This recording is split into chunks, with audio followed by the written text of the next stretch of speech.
ఈ రోజు నేను అడుగుతున్నా, అసలు నీకు సిగ్గుందా అని అడుగుతున్నా, కామన్ సెన్స్ ఉందా అని అడుగుతున్నా. అమ్మాయిల్ని రేప్ చేసిన వాళ్ళని, పోలీస్ స్టేషన్ లో చంపిన వాళ్ళని, పోలీస్ కానిస్టేబుల్ మీద హత్యా ప్రయత్నం చేసిన వాళ్ళని నువ్వు పోయి పరామర్శిస్తావా?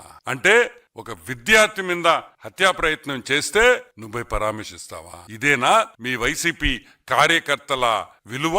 ఇదేనా మీ పార్టీ నేర్పించిన విలువలు? మీ కార్యకర్తలకి మీరు నేర్పించిన విలువలు ఇవ్వేనా? మళ్ళీ నువ్వు వాళ్ళని వెనకేసుకొని వస్తున్నావా? అంటే మిగతా వైసీపీ కార్యకర్తలు కూడా ఇదే విధంగా ఉండాలని సూచిస్తున్నావా అని అడుగుతున్నాం. ఇదే విధంగా ఉండండి అని మీ కార్యకర్తలకి చెప్తున్నావా? నేను అదే విధంగా ఉండా కాబట్టి మీరు అదే విధంగా ఉండండి అని నువ్వు చెప్తున్నావా? నువ్వు ఏం మెసేజ్ ఇస్తున్నావు వైసీపీ కార్యకర్తలకి? మీరు రేప్ చేయండి, దొంగతనాలు చేయండి, పోలీసు వాళ్ళ మీద హత్యా ప్రయత్నాలు చేయండి, మిమ్మల్ని జైల్లో వేస్తే నేను వచ్చి పరామర్శిస్తా అని నువ్వు నీ కార్యకర్తలకు చెప్తున్నావా అని అడుగుతున్నాం. మళ్ళీ పోలీసు వాళ్ళ మీద విమర్శలు, వాళ్ళు తప్పు చేశారని. ఏం చేయాలా? కాదురా, ఏం చేయాలరా? నాకు చెప్పండి రా, ఏం చేయాలా? హత్యా ప్రయత్నం చేస్తే ముద్దు పెట్టాలా? అమ్మాయిల మీద దాడి చేస్తే ముద్దు పెట్టాలా? దండయ్యాలా? ఏం చేస్తారు పోలీసు వాళ్ళు? మీరు హత్యా ప్రయత్నాలు చేసుకుంటా మేము వైసీపీ అనగానే ఆ పిచ్చోడు వస్తున్నాడని చెప్పేసి పోలీసు వాళ్ళు గమ్ముగా ఉండాలా?